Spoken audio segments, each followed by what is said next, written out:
Hello, everyone. Welcome to another episode of Good Hang. So excited to talk to Regina Hall today. I love Regina. I love her work.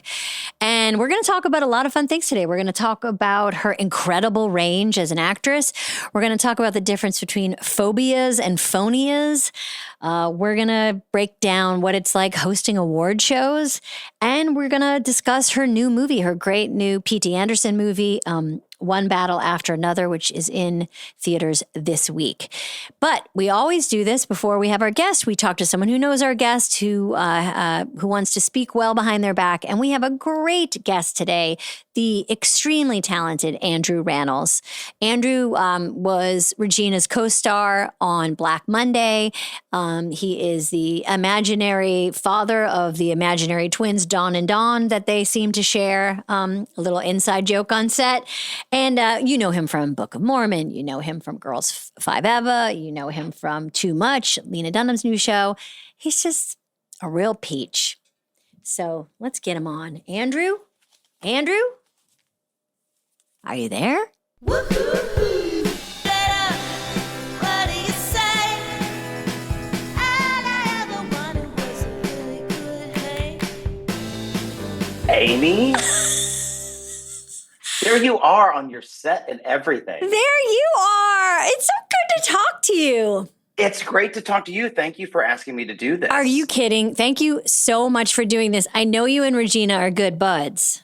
We really are. And she has such a great rep. She really does. I've yet to meet anyone who doesn't say like, she's the best. It's always a good idea to hang out with Regina Hall. Okay, we're going to get to Regina, but first of all, I'm very, very excited to talk to you. To me? Of course. I hope I can get you in the stewed one of these days.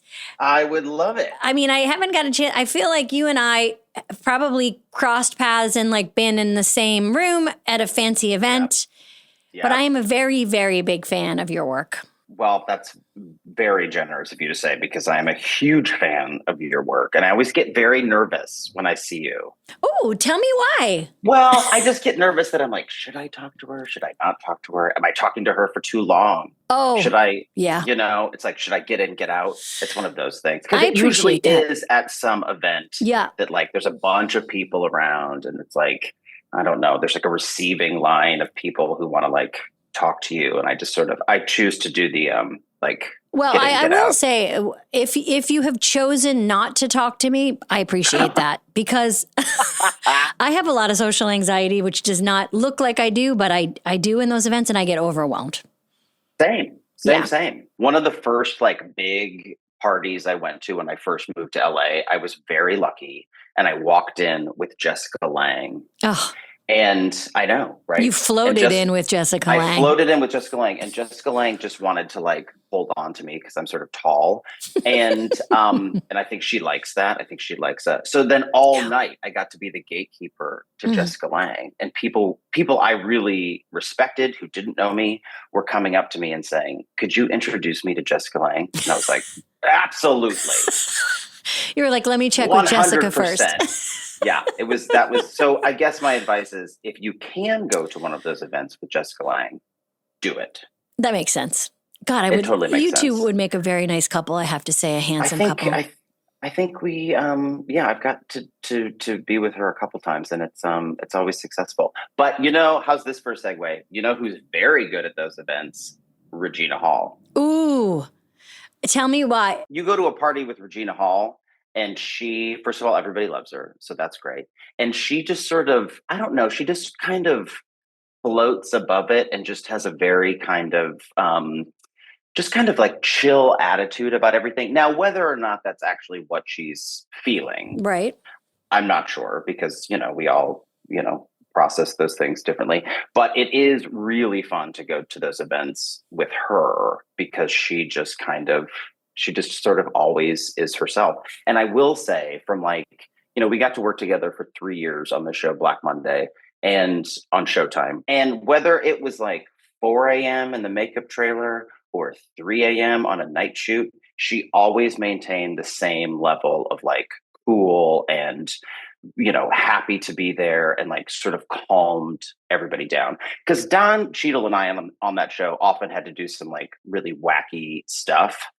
And she not only could match that, she, oftentimes like outdid us in that arena, but then also just brought like all the heart to it. She really like anchored it in a way. And it was such a good lesson of like you can be absurdly funny and really broad, but still have a lot of thought and heart behind it, which I learned a lot from working with her, that like, you can do all of the clowny, silly stuff, but unless there is some kind of heart to it, it just looks like faces. I think that way about you too. Like, I feel like sometimes there's the exceptional, eccentric, really kind of out there funny person who's their own island. But for the most part, I find that people that are very good at comedy have a switch or a gear where they can really, like, they're just very good at being in the moment and being present when asked to do that. And it's kind of the theme that I want to talk to Regina about today. Is her career is really, really diverse and really wide. Her range, she's done a lot of different things, and she can do really dumb, fun comedy. Totally. Yep. And very deep, grounded stuff. And that's not, a lot of people don't have that range. I don't know. It sounds maybe trite to say that she has a light to her, because that usually is reserved for people who get murdered. But she does she really lights up a room. She really lights up a room, and not in a way that she's going to get murdered. No, not in that way. In a different way. In a very different way. In a better way. In a very different way. I absolutely loved you in Book of Mormon. I was lucky enough to see the original cast and you in it with Josh and so many other great people. And, but you bring something up that I always wondered about, and I haven't been able to ask anybody who's been on Broadway for as long as you have. Sure. Why is it unprofessional to see who's in the audience?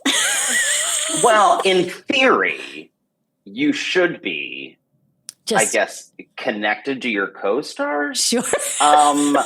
And telling the story. Yeah. But I think over time, you're doing it 8 times a week, and you get to a place where eyes. I mean, that's the tricky part about, one of the tricky parts about live theater is that of all of the 1,200 people that are in that audience, somebody's looking at you at all times. And I just know that from an audience member. Like, sometimes you drift to like an ensemble person, whatever. You're not watching the action. So you do kind of always have to be on guard. Yeah. That like, okay, somebody's watching. So, but you never used to do what I used to do, which is literally peek. Oh, well, I mean, we got to a point where I could look into the audience at certain points and be like, oh, look who's there. And sometimes the worst is when you make eye contact with that person. Oh. Ooh. Yeah. Ooh, that's rough. That's rough. I made direct eye contact with Oprah Winfrey, and I thought, that probably wasn't a great idea. And I reflexed, I smiled at her as if there was no fourth wall. You went hi. You went Oprah. Just like I'm doing like a nightclub act. I was like, oh, it's Oprah. I remember smiling at her, and she smiled back because she's polite. She's probably had a lot of experience with intense eye contact. Ooh. So tears. I mean, the reactions to her must be extreme. You were so incredible in the Book of Mormon. Oh my gosh. I mean, you've written 2 books. I have. You're constantly in so many good things. Like we mentioned Girls 5 Eva, the show that you did with Tina. You also are just in Lena's new show, Too Much, where you play her husband, which was so satisfying to see. I do. We've graduated from being like the messy kids to now being like the still kind of messy adults. So I ask all of my guests if they have a question for our guest, and like I said, I hope someday to get you in the hot seat. So, what do you have a question you think I should ask Regina today? A story you think she might want to tell, or something you don't know about her, something you think people should know about her? Her career is so diverse, and she bounces between all of these things, like this Paul Thomas Anderson movie that she is, that's coming out, that it's wildly different from anything she's done in a lot of ways. And as much as I assume that she's like the architect of that she's like making these choices and doing these things, like I do wonder, like, did she seek that out? Was she like, I'm going to switch this up? Mm-hmm. Or is this something that just sort of it was built sort of naturally? You're right. I don't think we know enough about like Regina's origin story. When I was learning about Regina, I know she wanted to maybe be a journalist at one point. So I'm very curious when she started acting. And then also, yes, her career feels like a flow, basically. And also, obviously, like, who does she like better? Does she like me better or Don Cheadle? I think that's I think a lot of people probably wonder that. Mm-hmm. Yeah, and maybe you can stay on the Zoom while I ask her that. Yeah, I'll take my camera off and then, and then I'll surprise her and be like, I knew you were going to say Don. Regina and I would annoy the cast that she told everybody that we were married at one point. And some people who didn't really know me very well thought that was true. And then she sort of in a Who's Afraid of Virginia Woolf way created children for us that we would talk about, Don and Dawn. And we would reference Don and Dawn, our twins, and who had the twins and where are the twins and how are the twins doing. She's so good. I can't wait to talk to her. I really I know, I'm excited for appreciate you to talk to her. your time. And how tall are you, Andrew? 6'2". Oh, congratulations. Thanks so much. That's so great. I like Jessica Lange, a tall man. Jackpot. Sign me up. I did it. It is so great to talk to you. Thank you so much for your time. Thank you very much. And thank you for being so generous and so lovely, as and always. I hope I see you at some event sometime soon and we just totally ghost each other. Yeah, I'm not going to look at you. I'm just going to be taking care of Jessica. Okay, I'll talk to you soon. Thank you. Bye. This episode is brought to you by Uber Eats. Beauty emergencies are bound to happen. How many times have you, dug around in your purse and pulled out mascara and thought it was lipstick? And then all of a sudden you got mascara on your lips and you're like, this is not the kind of look I want to bring to the very fancy dinner party that I'm about to have. So now that Sephora is on Uber Eats, you can get all your beauty essentials delivered for the same price as in store. Plus, treat yourself to $10 off when you spend $50 or more on your first Sephora order on the Uber Eats app. Order Sephora on Uber Eats today. Offer ends October 30th. One order per customer. Additional terms apply. See app for availability. Delivery fees may apply. You're wearing formal pajamas. I am. I was like, how can I be dressy and comfortable? And it's so hot out. Because I was going to be in sweats. You look great. But not for you. Mm-mm. You know what was I like, insist on. I full saw hair it. and makeup. Yeah. If she's not beat, I don't want her. That's what I Yeah, saw. I need 2 hours. Yeah. I need you to have 2 hours of hair and makeup before we hang out. Wow, you look gorgeous. This lighting is nice. This is great lighting. Isn't it? Chris. You know what I realized? I'm not aging. Lighting's just getting bad. Because in my bathroom, I have really good lighting in my bathroom. Yeah. And in my bathroom, I'm something else. Yeah. In my car, not so much. But in my bathroom, I'm like, I'm chef's kiss. Mm-hmm. But in the car, when the sunlight, so it's the lighting. I always say this about, I'm probably saying something very obvious, but when I go into dressing rooms, I'm like, I can't believe the dressing rooms aren't better Horrible. lit. I would buy so many more things. It would just be better for business. It was a dressing room where I honestly, for the first time, discovered like the depth of my cellulite. Yeah. That's the truth. It was in a dressing room. Yeah. Yeah, it's super It's sad. when I started running. I started jogging. I said I was shopping with my boyfriend at the time, and I screamed. I'd never seen. I did. I said, "Is this You what said, he's "Something's looking wrong. at at Something's night?" wrong with and my I went and I legs. said, "Baby, my," and he was like, "What?" He didn't. They don't notice. No, they They don't just care. notice the legs. They don't care what's on They it. don't care. They don't care. I feel that way too. One time when I got a mammogram, I turned to the person and I was like, it's shocking how this hasn't gotten better. How has this not gotten better?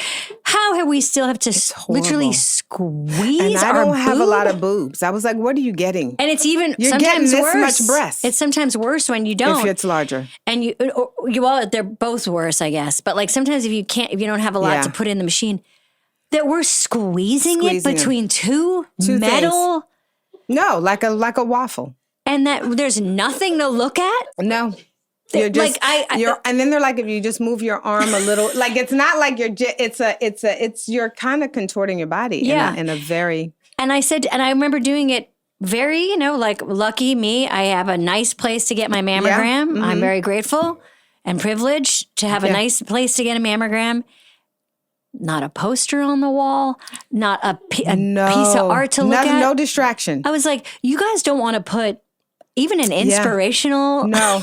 And it takes a few minutes to get the right angle because it's not just getting it in there. It's getting it in there. I need a little bit. And I was like, there's got to be a better way. Yeah. It's shocking to me how My things are breasts done. gave up. They were like, well, fuck it. If we've got something in it, then we've got something in it. Because after a while, they just couldn't get a photo. No, they can't get it. And then what about when it comes out cloudy? And they're like, we need another one. Or we need an ultrasound. Also, they're like, they squeeze you in the tightest vice ever. Yes. They say, don't move. Yeah, don't move. You And have to then not they move. leave the room because there's too much radiation. Yeah. That's They the leave the truth, room. right? So it's just you, your nodes, and your breasts, and the rest of your body exposed and contorted. You don't even want to play an old episode of Everyone Loves Raymond or There's whatever no during sound. this. There's no music. I know, no music. There's no music. There's nothing. I remember talking to my great dentist. I love my dentist, but I remember It's good saying, to love your dentist. I do. I love a dentist too. Mhm. You like your dentist? I do. And I get nitrous A every lot. I like yeah. my dentist. I do too. And my dental hygienist. I love her. Mhm. Did you work as a dental hygienist? A dental assistant. I just handed the instruments over and cleaned them and stuff. Do you feel like you have healthy teeth? I do for the most part. I grind my teeth. Oh, yeah. And I didn't know that when you grind, you can get a little recession from the grinding. Yeah. Do you wear a thing? I wear a thing now. Yeah. We're with Regina Hall and we've just gotten really into it. We're talking about teeth and boobs. We're right into it. But I feel like the last time we saw each other was on a dance floor at Rashida Jones' That birthday was the party. last time, but there was a time, I think, after too. What was that? Uh-oh. It was on a street and you were directing. What was And it was on a cul-de-sac. And I was like, what's going on down there? I think they're filming something. Oh, yeah. Around the corner from, And I walked down the street and I was like, who's directing? And they said, Amy Poehler. And then I made my way. It was very exciting. Do you remember that? I do remember that. That was pre-COVID? It was pre-COVID. Okay. Yeah. Yeah. And then everything else has been a blur. Yeah. Yeah. Yeah. Because I was Like trying that breast exam. It's just, everything else has felt like a mammogram. During COVID. Everything was like, this is going to really hurt. Yes. It's really weird. It's Yeah. going to take a long time. Yep. And everybody's you're going to be leave the room. exposed to all things. Totally. But I feel like we've had a couple times. So Rashida Jones often had a pajama jammy jam, as she talked about in this podcast, and she had a dance party. And I feel like we've had a couple good times on the dance floor together, dancing in pajamas. Yeah. Do you like to dance? Here's the thing. I do like to dance. I wish I were a better dancer. I'm not a good, I can hold a beat. Sure. But I would love to be able to do, and Rashida does them very well. She can learn choreographed dances. And I wish I had that gift. Yeah, 'Cause I love her and her dancing. sister Kadada can do like Yes, Kadada's a great dancer too. old routines from the 90s. They can get a choreographer in front of them and they're able to Yeah. dance and learn that choreography. You can't But do that. I can't. No. I was having a conversation with Sheila E. and she was Wait, like, excuse me? I know. You just dropped that. I know. And I did you see how I dropped it like suddenly, like I said nothing? As I was like, yeah, so when Sheila and I were talking, no. I did a one-on-one interview. And so she was my subject. And she's cool. so amazing. And I was asking her, did she understand her impact on girls when she first came out? Because like the drums we hadn't seen a lot of women playing the drums necessarily. But anyway, she said everything for her moves very separately. She can feel all the rhythms she feels, of everything. and she feels every limb and every portion. Everything is separate for her. Ooh. Yeah. So if you feel like you're not maybe the strongest at choreography, I'm a unit. What part feels like you're like, that's a good skill? Like I can do that well. Like, can you memorize fast? Do you have a good ear? Can you sing? I think I can, but I'm going to tell you, because Ida used to tell me that I had terrible pitch. I disagree with that. And then I went on, I think it was Corden, and I was like, they started, and then I joined in the harmony, and boy, was I off. So I'm not a harmonizer. Okay. I'm a soloist. Okay. Yeah, no one else sing when Regina's singing. But I have a good gift for, I can remember a face. Hey, that's good. Yeah. Not a name. Terrible with names. But you'd be able to. You. Remember me? I want to talk to you about so many things today, Regina, because the theme today for me with you is range. Like you can do it all. And how to approach you and your career and your work is really interesting because you can come in through a lot of different doors. And it's well, first of all, let me just say that you have a great rep. Like everyone loves working with you. Oh, I thought you were talking about my agent. I was about to say he's lovely, isn't he? I was like, I've got a good team. But yes, a great reputation. Does it matter to you, like how you, like when you go to work, like what matters to you? Like how you show up and how other people show up?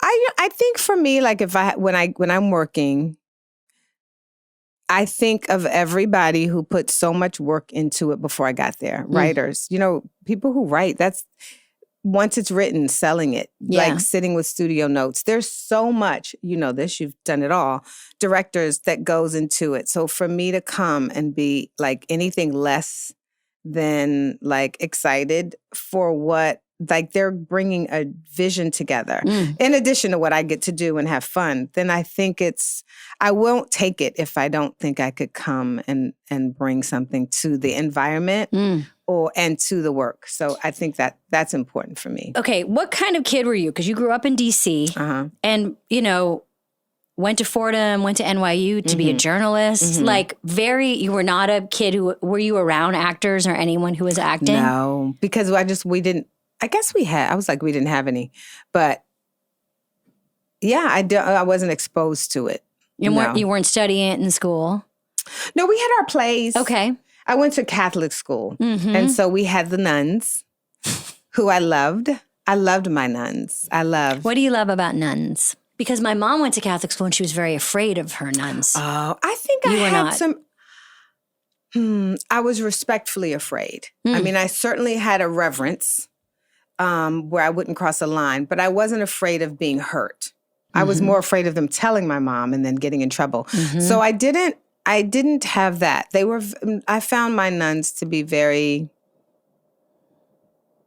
I wouldn't say they were strict, but they were loving, I would say. Yeah. They were loving. And then is it true that you thought about perhaps becoming a nun? I did several times when I was in high school, and then again when I was older, and I was too old. You were too old to 39. That was a cutoff. I was 41. They were like, "It's not a backup plan, miss. Get on out of here." But for that particular order. Okay, got it. Because they're different orders. You know, with some orders, it's a sleeping partner number thing. Yeah, right. 4. I don't know if anybody. Wait, you can only have slept with 4 people? Yeah, Amy, can you make it? You don't have to count them, No, I can't.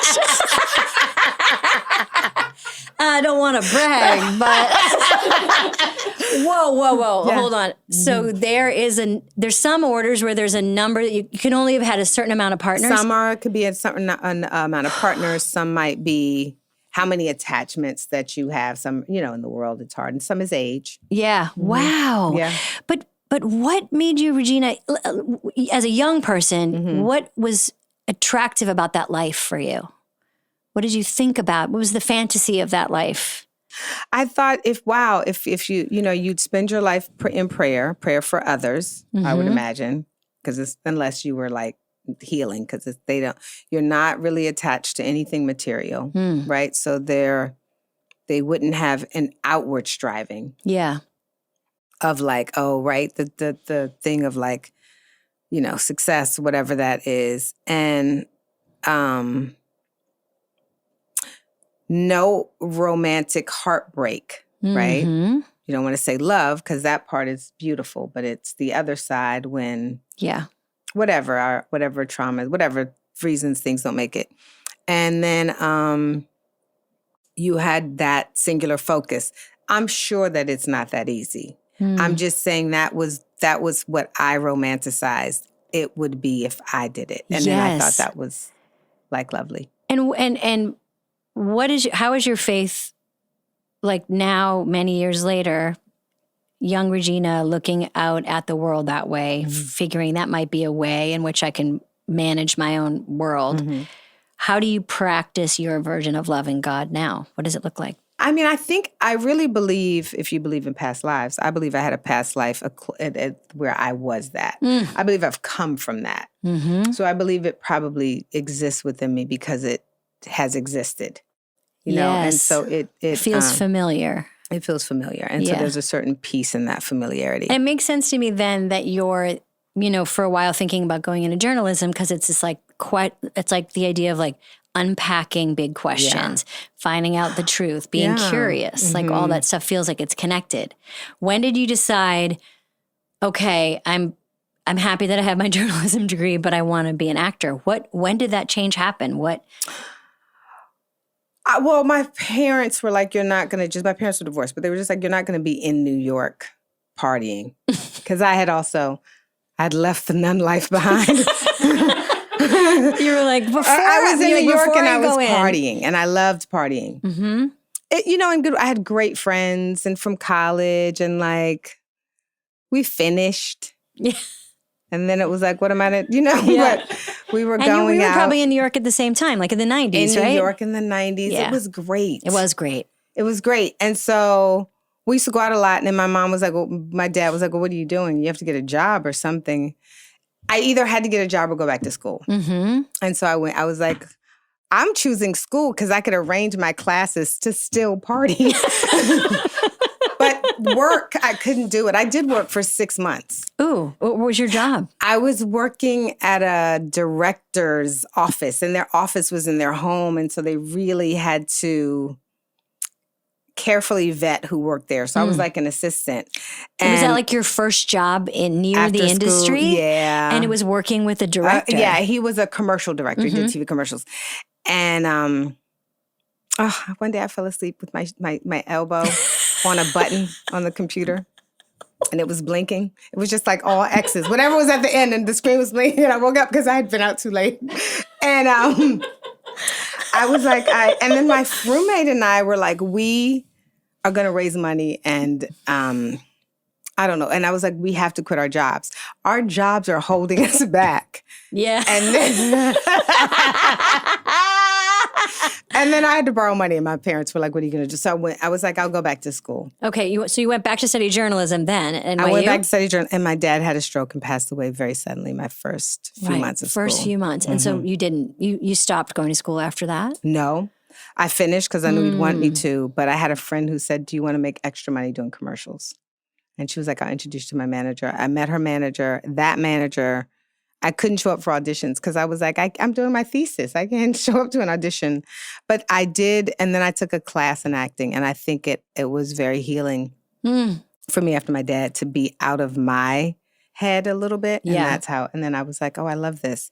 So then I finished NYU and then decided to go to Columbia's bartending school Whoa. because I was going to need to pay for acting school. Yeah. And then I went to acting school. I remember my mom Where'd was you like, go to she was acting like, so school? you just don't want a job, huh, baby? And I could have been a professional student. I did love school. I studied at Bill Esper. I could see you also being a great bartender. Oh my gosh. I can see would you. have been, but I don't know how to make any drinks because you were supposed to spit those drinks out in class. I was really tipsy after every class. Yeah. But I liked so it. much of bartending is faking, like faking the, like Yes. you're just making the drink, Yes. but it's about the chit chat. Yeah. And I do like people. Yeah. So I love to converse and meet. I find people to be fascinating. Okay. So back to commercials. You're auditioning for commercials. Did you get any commercials during that time? I did. What did you I get? got, That was a big deal to get a commercial in the 90s. it was national. Shit. How much? McDonald's. What? You got a national McDonald's commercial? did. I How much did. money did you make from that? Because that could change your life. A national commercial. Yeah. It was, my line, I had to say, and some McDonald's fries. You were ordering them, or I was at a movie theater we were watching a movie about McDonald's and then watching a McDonald's movie? No, we were watching a movie about something and they were running. Maybe, I don't even remember, but he says, I could go for a Big Mac. Yeah, I think the movie that we were watching, and then I said in some McDonald's fries. And what do you remember about being on the set of, you know how sometimes you can remember the feeling when you're shooting something? Were you nervous? I was nervous, yes. I was nervous. I remember I was like, I don't know if I like my hair because they did these rods. But then now I look back and I'm like, that hair was just fine. Yeah. I thought everyone was going to recognize me. I thought that commercial was going to air. I was outside like this. You were like waiting for people to be like, the fries girl, there she is. Did you just do a McDonald's commercial? Not one. Nobody. But that's a big get. It was a big get. That is a big get. And it ran for a while? It did. It ran for you remember how they had to pay for your cycles? I think I made over a period, like 30, 40,000, 30. Yes. Back then you could make, you could And there were some people who made but I made I think I made 30. Yeah. Mm-hmm. And if you could get a commercial and it could run and if your it could, residuals were nice. yes.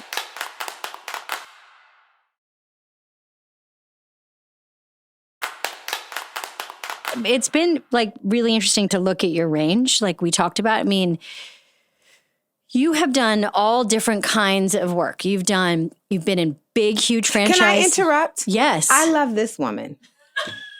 No, I want to say that. You Look know at what? this. No. I have to say it because I have to say how profoundly inspiring you are, right? That's across all cultures, races, and genres. You know that too. Thank you for saying that. In terms of comedy, yeah, because it's whenever you say Amy Poehler, it doesn't matter, right? We all know who it is.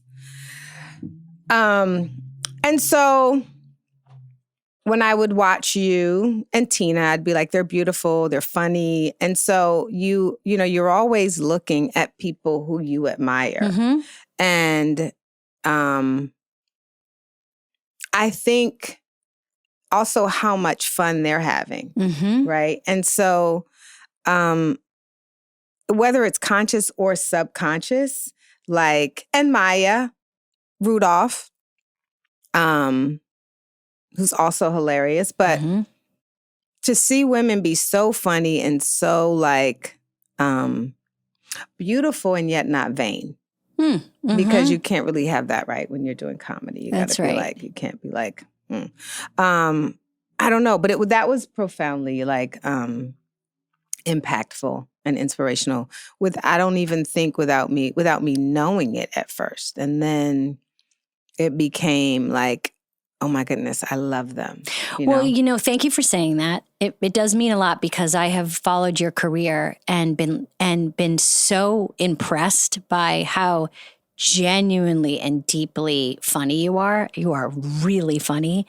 And also, you have played incredibly subtle, grounded, interesting characters, including the film that you're in, the new Paul Thomas Anderson film that you're in that we'll talk about. You are playing deep, complex characters and also getting to swing the other way.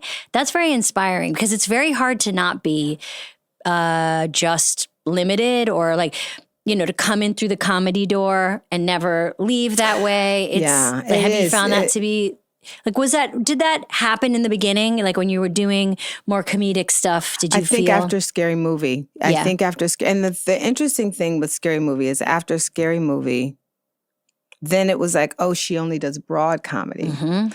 So then you have to say, well, can you get a grounded, and a lot of them I just, you know, I mean, a lot of stuff you don't get, right? Isn't there like tons? Well, I'd be curious because I was thinking, like, what is Regina when you were, you know, we all have this thing where we get scripts sent to us or parts sent to us and we scroll down to see what people are thinking about us. Yeah. And sometimes it's like, okay.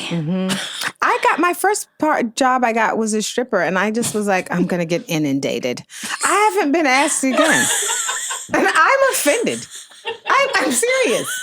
I literally was You're like, like, watch, here they come. I do remember I had an agent, I love her so much, her name is Jamie, and she said, we've gotten a foreign film for you. I haven't read it yet, but we just got the offer. This was after Scary Movie, and I was like, oh, gosh, I'm international. And this is before emails. And remember when you had to pick your scripts up? Oh, yeah. Physically go to someone's house. Yeah. So I physically went to the agency and it was in the bin because I wasn't at the point where they were messengering them to me. So I got the script and I remember it was Playa Haters, which she was reading as Playa, the beach. No. Yes. Playa Haters. Playa Haters. That's what she said to me on the phone. And I said, it's Playa Haters. I was like, She was like, so it doesn't take place on a beach? I was like, no, and it's not a foreign film. There's nothing foreign about it. And so I didn't end up doing Playa Haters. Playa Haters. Playa Haters. It's a foreign film. She was so excited too. Jamie, no. Do you feel like you were getting, after Scary Movie, were you getting a lot of the same stuff offered to you? Probably like more broad, Yeah. like, yeah, Like definitely. I was laughing because I was like, I bet Regina and I would be in a movie where we'd be playing like stereotypical versions of, because I still, to this day, someone's like, we thought of you. We think it's great. And I'm like, okay. And I read the part and I'm like, oh, it's just I know. one of those characters that is just like usually very like, let me speak to the manager, very nuts, and very like, get her out of here. I know. Yeah. And I feel like we would probably be cast in a movie where we would be. I'd be the one that you wanted to speak to the manager over. I'd be like, they'd always have it. Like, there's some hood chick, and she's always like, and I'd be like, and I would be like, totally. Because you just can't do that. All this. You're like, what else? So, right? okay, and versions of that. Well, that's leads me to my question. So we do this thing on the show where we talk behind someone's back. We kind of try to find out more about them through people that know them. And so we talked to Andrew Rannells today. Hi, baby daddy. I heard you have twins together. Dawn. We have we don't know where are our kids. Dawn and Dawn. I love Andrew. I know. What do you love about him? Oh, he makes me smile. He makes me laugh. He's funny, so talented. Yeah. But he's just such a nice human being. Like, I love Andrew. Like, I knew he was my baby daddy from the first moment I saw him. Yeah, I know. I can tell you have a special connection with him. I love Andrew. Like, one day we did a scene and I said decade instead of decade, and it was late. And then every time we had to do it over and it would come to the word we couldn't say. You know how that happens? You get the giggles and we couldn't stop. I have the clip of that. Decade. And I was like, we couldn't stop. And he was like, don't look at me. And we couldn't do it. We had to break. He loves you and he loves working with you, loved working with you. And you guys worked together on Black Monday. And he best. talked about, like, one of the questions is kind of like what we're talking about now, because like whether it's, Girls Trip or Love and Basketball or One Battle After Another, your new film, you've done big budget, you've done small independents like Support the Girls, you've done Scary Movie, you've done big and small, like dramatic and comedic. And he was just saying, like, I want to ask Regina, does she feel like she's the architect of this? Or does it feel like part of a kind of a bigger flow? Like, are you feeling like you're adjusting the dials on those all the time? Or are you just kind of seeing what's coming up next? I mean, at a certain point, you have more options, right, as your career. I mean, I think it was, I would love to say I was an architect. I think it was probably accidental because in the beginning, you kind of said yes. Yeah, totally. I got a job. Yeah. Playa Heights, when does it start? When does Playa Heights? If that would have been my first offer, I would have been there. So it's kind of been like. I know, it is kind of funny in retrospect when people say, like, what made you make that choice? And it's like, they just asked. Yeah. I know, and it went well. Yeah. But that's kind of how it was. I mean, Scary Movie was I think Best Man and then Love. Scary Movie was different because I was a huge fan of the Wayans, and I would really wanted to work with Keenan, and then that just ended up having. But it's I will say, for the beginning, it was kind of an accident. Everything was an accident. When when that movie comes out and it's a huge hit, you've been in a couple films that are just like giant hits right away. Scary Movie, Girls Trip, like where you're just on this train. What is that like to just have, do something and then suddenly it's like, oh, we've got a franchise. Right. Nothing. I don't know. I'll ask you this. Nothing necessarily feels like that in real time. Yeah. That's right. It's kind of like what's discussed later. Yeah, it's later. I think in real time it came out, it did well. And I was like, that's great. But I did die in the first one. That's right. And I was, and we, right. and I didn't expect to come back for the second one. It was like I didn't have a deal. I didn't. Remind me how they got you back after you died. It was a near-death experience. Right. They described it as a near-death experience. And then I became psychic. But I really wasn't psychic at all.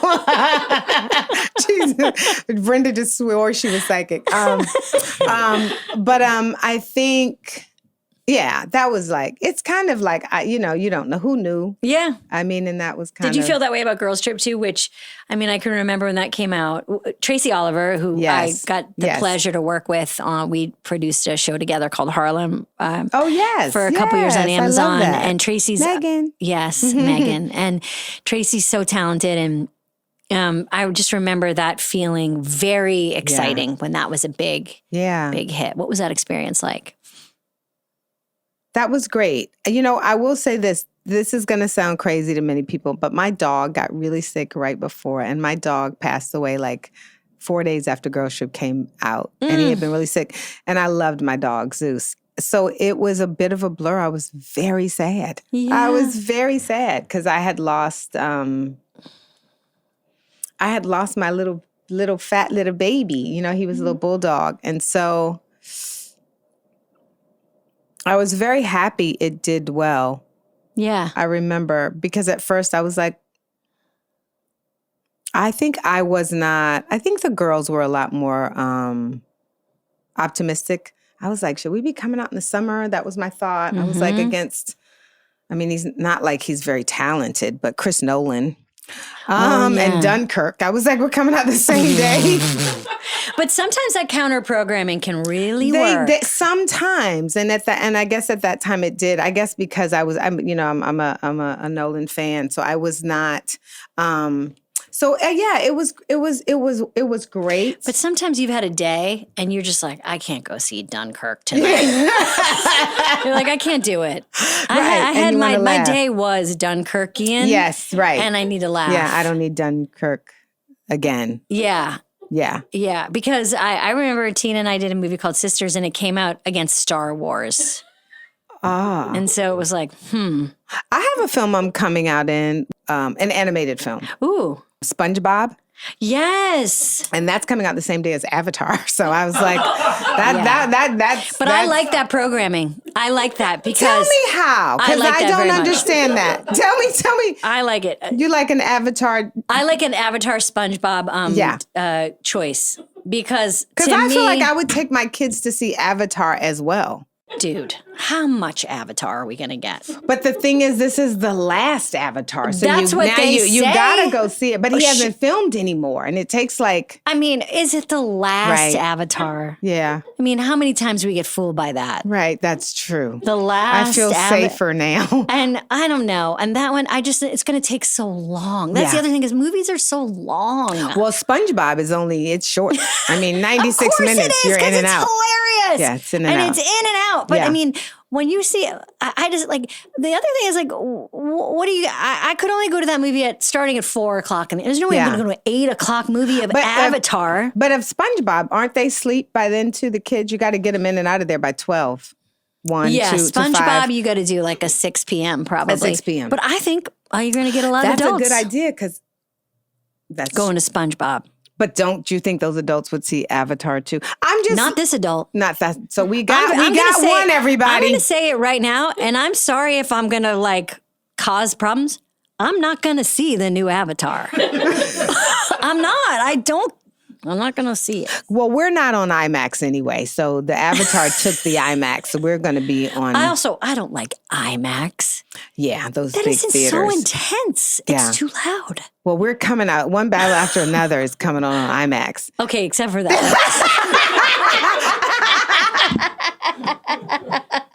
Right. Yeah, that one.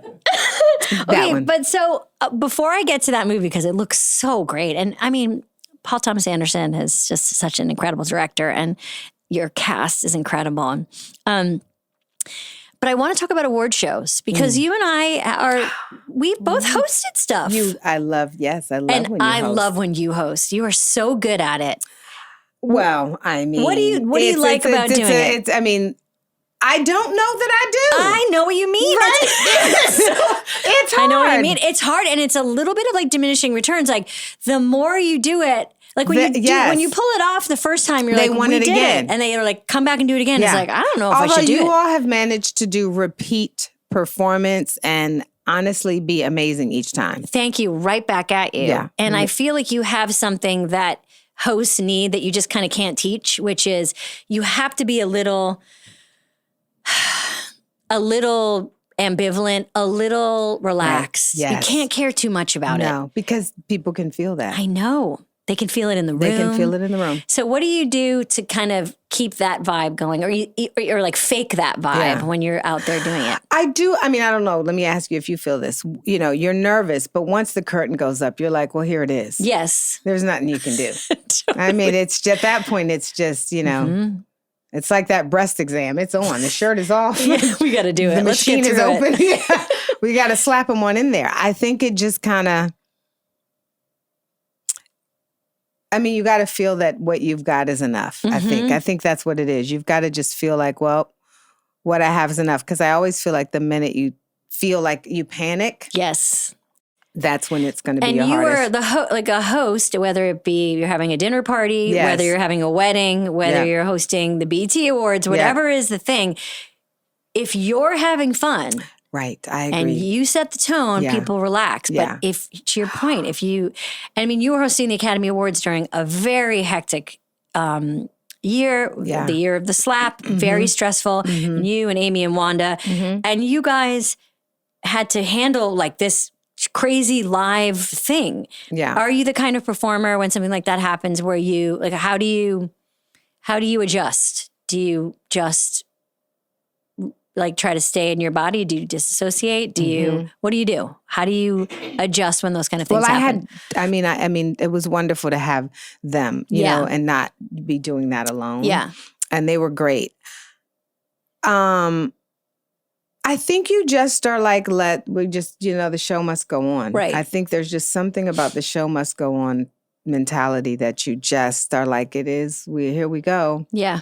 And because you're at that point, you are thinking of your audience. You want your That's audience to continue to enjoy the show. And and that's the thing about a live show. You know, anything can happen anyway when you're doing anything live. So I think you have to just always be prepared for that. and Totally. to whatever that ends up being, you just ride it out. Yeah, I mean, it's a skill. It's a skill to be able to do that and to not let things kind of throw you. And you're so good at pivoting in real time. like whether you're accepting for Kevin Costner in real time, which was amazing, like a beautiful poem and an incredible. That is my fault because they said, Regina, you should read this backstage. And I was like, no, I got it. Right? I was like, no, I got it. And I didn't realize what they had written. And I think it was that discovery in real time. But it was very human and very lovely, like because you were accepting for Kevin Costner, who wasn't there at the time, because he was dealing with weather in Santa Barbara, which was real, which was destructive weather that people were, and you were, of course, doing what anyone would do, which is like doing like this fun, gracious kind of light tease to the person who won until you realize mid-sentence that you're like, I see, this is more serious. And it was a beautiful pivot. Do you remember, I forget what award show it was. Maybe it was the Emmys and Jimmy Fallon's prompter went out. Do you remember that? No. Yes. And I mean, he handled it so well. He just was like, hey, I can't read the prompter. And he just kind of riffed for a second. Yes. And I thought, I do remember that. He just kind of made a thing about it. And I remember like for hours after just kind of lying in my room thinking, that is a living stress stream. That you would just walk out to all these people and just the prompter would go out. I know. And even for 2 seconds, because it's like the beginning. It's right when you need, it's right when you are like, I need to engage them. I'm letting them know what this night is going to be like. And then you don't have a prompter. Back to dentistry. Have you ever had dreams that your teeth fall out? No, have you? You haven't? Never had that a very dream. typical stress dream. Really? That like you go to talk and your teeth fall out. Oh my God. I'm stressed thinking about it. I know. I'm sorry to bring it up. Do you have, what would be a typical stress dream for you? I probably am not sleeping if I'm that stressed. I think that's what happens. Are you a good sleeper? I love to talk about sleep. I love sleep. Here's the thing. I love sleep. I want more of it. Okay, let's talk about how to get you there. Okay. What's your bedtime? Well, there's the answer. Too late. It's too late. There's a lot to do sometimes when I get home. Okay. Or it's that last Dateline episode that I've never seen and I want to get that last one in. You cannot watch a Dateline. To feel good. Late at night. What happens? Well, it's just bad for dreams. Oh, I have great dreams. Okay. A lot of times it's spouses. Have you seen that? Have you noticed that? That is true. And I was talking about this with Zarna Garg a couple weeks ago on this podcast. Love Zarna. That women who are, I think Zarna great, that women who are married are much more likely to die murdered? Earlier and to get murdered. Oh, you mean from stress? Oh, Yes. yes. But it shortens your life if you're married. You know that. Yeah. Yep. Sucks it right out. Sucks it right out. Because you're caretaking and you're thinking of, and a lot of times women, they're nurturing, so they're giving so much. But the men, they fare better. They do. A man lives That's why longer. I don't even know why y'all don't want to get married. Y'all should be begging to run down an altar, like literally. Yeah, right. Men should know that it's going to add. They should do like a. You should do like a very like there's all these like podcasts and books and classes of like maximizing your potential. They should just do it about getting married. They should just say you get married, like you live 5 more years. 86% of the most successful men are married.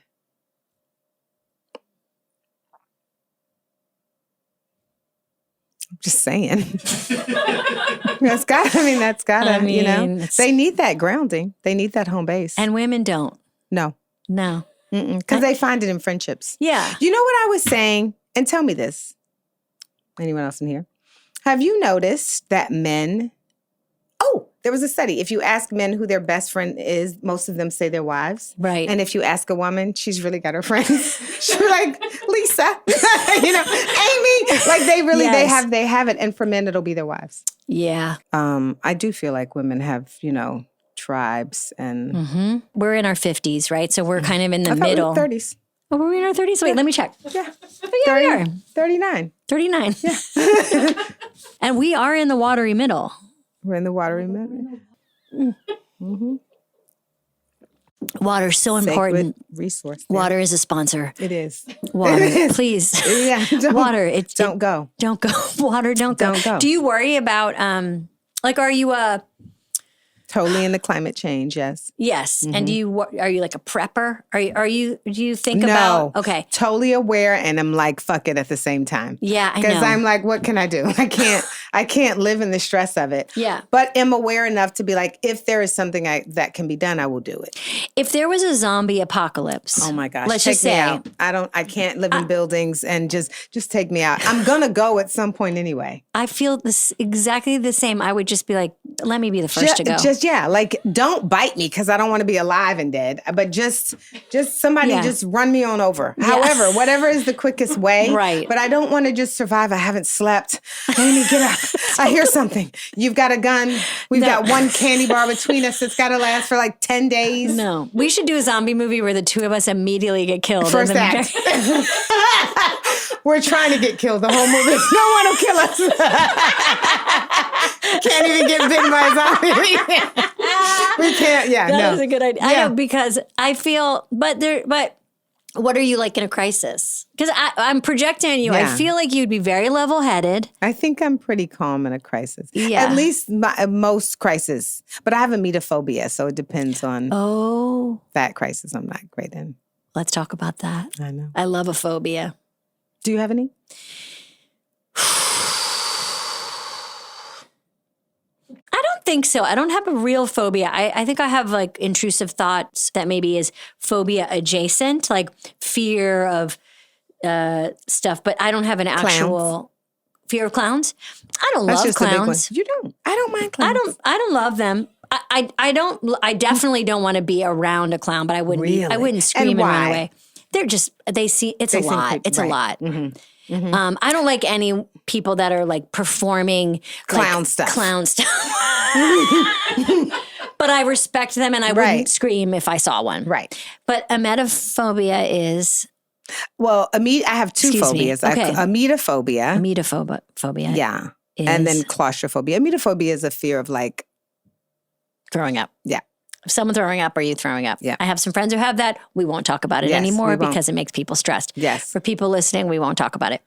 But it's real. It's real. And so is claustrophobia. Okay. And so claustrophobia, how does that manifest in your everyday? You know what? I only am claustrophobic if I'm like, I can't get out. So like I can do a small space if I can get out of it. But Yeah. if it's a small space and I'm like an MRI, I gotta know I can scoot out. But you can't in an MRI. Exactly. That's why I can't do those. So do you take a night pill when you do that? No, I do the open MRI. There's an open Yeah, one? which is wider. Got it. Where you can scoot out. You can scoot out, and I don't let them leave me alone. Yes. They have to sit in there with me, and then I have to talk to them. Mm-hmm. They have to talk to me. And are you feeling, do you have a sense of where your claustrophobia came from? I remember it starting when I got a face mask. What do you call those? Facial? Not a facial. Oh, I know exactly what you're talking about. So actors often have to get Yes. like a plaster Yes, a cast of their plaster face. cast. And it is terrifying. And that's when I didn't have it before that I remember, but I remember when they were both on me, plastering my face. I know. Neither sounds It's a good. very It's like I weird keep thing. trying to make it sound better. It's a I very wouldn't- weird thing that Yeah. people don't know, which is a lot of actors have to get, especially if you're doing any prosthetics. Yes. And I'm sure makeup artists have made it better and better and easier and easier. But back when we were doing it, Yes. it was like stick It's 2 still straws hard. in your nose. Yeah, and they do your mouth, and then they're patting you, and your ears are covered, and then they're trying to go fast, and then it has to harden. That's right. And then once it hardens, they can remove it. And the thing wasn't that. I just was like, what if a fire comes, they forget about me and run out? Wait, 'Cause, this is a really interesting thing your Yeah. brain is doing. So my brain So a creates fire- scenarios. It wouldn't be the fire that would be the problem. It would be that you've been left alone. I've been left, and I can't get the thing out. Off, right? That's a So good angle. That's what a new happens. anxiety. That's what happens to me. Okay, so I do want to talk about one battle after another because, I mean, you worked with a lot of great directors.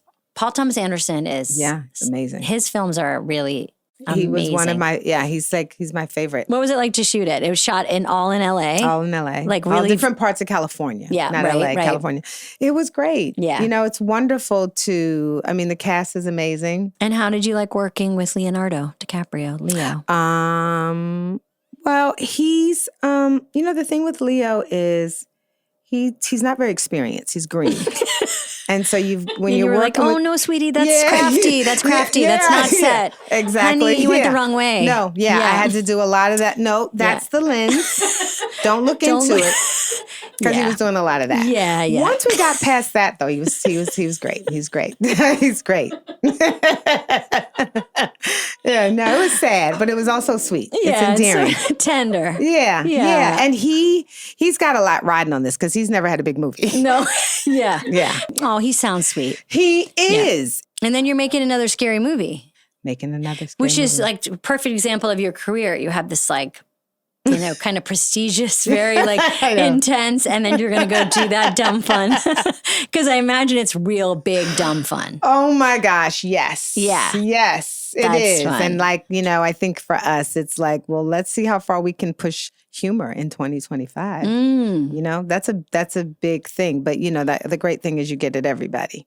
Yeah, That's what right. comedy, that's where it lives, right? Getting at everybody. I think so. I mean, like what I asked this of all my guests, but Why do I have an urge to do this? What is it called? It's called, what's the word when you, misophonia. So I don't think it's a phobia. I think it's a phonia. A I phonia. don't know what's the difference. But yeah, Wow. misophonia is when you can you hear. look up the difference between phobia and phonia? Maybe know I what? have I can. phonias. I have a laptop here. And she is part of that generation like myself of pre-technology. that's right, where Now, if I this were slowly years type ago, things in. we would be going to the microfiche. Remember encyclopedia, microfiche? yes. Okay, always misophonia crooked. is a condition where specific sounds, this is a condition. So it's audit? Okay. Where specific sounds trigger intense negative emotional reactions, such as anger, annoyance, or anxiety. Wow. I don't know if it's intense, but for example, if I'm listening to a podcast Yes. and someone needs to take a drink of water and they're You can really hear dry it. mouthed, You can hear it. Not only can I hear it, but I really can't listen to the person. So you must have an incredible ear. I have a good ear and I can hear things pretty well. Now look up phobia and just see what that definition is. Phobia. Let's see what the Latin word of phobia is. Phobia meaning. What if I was like phobia? In an extreme or irrational fear or aversion to something. So it's fear and the other one is anger and disgust. Yeah. But just about just sounds. about sounds. Because like phonograph and Yes, phonia. that makes sense. But you want to know what causes phobia? What? It's genetic predisposition, environmental factors, and traumatic experiences. So there you go. That experience of that thing, of that face thing. I also was like, they could be doing anything. I can't see. Right? I just heard fingers and then I could have been ass up in like 30 seconds. Not that I thought Yeah. that. I didn't think that. Yeah. But if I think about it now, Yeah. anything could have happened. They were very nice, both of them. Treatment is CBT, exposure therapy, Exposure. medication. Well, I how are mean, you going to, so I just have to get in small spaces, claustrophobia, and then just be forced to sit in there, huh? So you don't like to get smushed. I love getting smushed. I don't mind getting smushed. I just need to get know out. I can get out. If you put me in a small closet and I know it can't get locked, then I can get in there. Yeah. I can get in an elevator just fine unless the elevator gets stuck. Oh, has that happened? And One day I was panicking. I just hadn't hit the open button. Because, when Yes, yeah. had that But if the doors don't open, it's very stressful. Yeah. Yeah. And I was like, because it's the can't get out part. It's not the actual, because can you do roller coaster rides where you get strapped in hard? Okay. I can do them. I don't feel a phobia from them, but I neither. hate being shook that much. Like the shake, like I don't do roller coasters. I feel it's too much. Where is it shaky for you? Just like a roller coaster to me is like I get nauseous. I feel like like dizzy. Yeah. It's not worth it for me. Right. The feeling of I love them. you love them. I get on them and I want to get off. And when it's going chick, chick, chick, chick, I'm like, I want to get off. I want to get off. As soon as the first drop happens and I make it, I'm like, woo! Now I can't enjoy it because I worry about someone throwing up on it.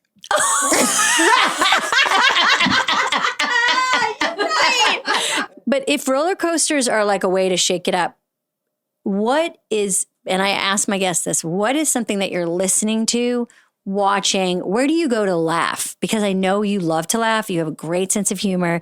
You're deeply funny. Who makes you laugh? I have comfort watches. I've seen Sleepless in Seattle and When Harry Met Sally 5,000 times. Yeah. And Heartburn. I kind of like love Nora Hepburn, isn't it? Heartburn is Heartburn not is talked one of about my enough. Meryl in that movie and and Jack. They're so good together. And you know, Jack, stop. You wanted it to work. What No. about when she had that pregnant belly and then that little baby and she had to sing and she had to leave? That movie, I think that movie is not, I don't know if it's underrated, but I say it's underrated because I think you're right. It is so good. Check out Heartburn, everybody. Check out Heartburn. It's so good. It's so honest. Mm-hmm. You know, when she came back, even you know what I loved? The delivery scene when he was talking to her and he cried and you were like, it's gonna be different. And they had the baby. He was right back out there. He was right back out there in 10 minutes just doing him. He couldn't even until she couldn't do it anymore. No. People are complicated. People are complicated and it's not good or bad, but it is, can I stand it? And there was a little bit of her that was too compromised in that film, in that story, or Efron's story.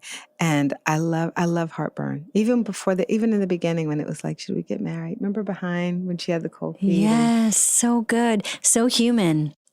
So human. funny. Yeah. She's funny too. Oh, Meryl's so funny. I mean, Meryl's everything. Meryl. I mean, there's Give no us words. Meryl, rub on us. Meryl, rub up on us. Just rub on us. I mean, love Meryl. That was a great one, though. Well, I have to say, Regina, it's been so great talking to you. And I have to say that the Catholic Church loss has been our gain. I really appreciate you doing this. Thank you so much for coming. You. It's this so great to talk to you. I know. And I'll see you on another dance floor, hopefully soon. Yeah, absolutely. Okay. Okay. Thanks, honey. Thank you so much, Regina Hall. You are awesome, and it was so great to talk to you and so fun. And today's Polar Plunge is presented by BMW Certified. Visit bmwusa.com/certified-pre-owned to learn more. For this plunge, I want to talk about a film that we mentioned briefly that Regina was in, but it's just great if you get a chance to check it out. It's called Support the Girls, and it was 2018. It was just kind of this slice of life indie film about a bunch of young women working at like a sports bar. And Regina is just so great in it. And I just wanted to take the plunge moment to remind you to check that out in wherever it's streaming. And just a fine example of Regina at her best, doing big, hilarious moves and deep, grounded, dramatic acting. So check that out. But don't forget that today's Polar Plunge was presented by BMW Certified. In a world full of uncertainty, BMW Certified pre-owned vehicles are the real deal. They come with a BMW Certified warranty, genuine BMW parts, and an additional 3 years of 24/7 roadside assistance. Learn more at bmwusa.com/certified-pre-owned. Bye! You've been listening to Good Hang. The executive producers for this show are Bill Simmons, Jenna Weiss-Berman, and me, Amy Poehler. The show is produced by The Ringer and Paper Kite. For The Ringer, production by Jack Wilson, Kat Spillane, Kaya McMullen, and Aleya Zenieris. For Paper Kite, production by Sam Green, Joel Lovell, and Jenna Weiss-Berman. Original music by Amy Miles.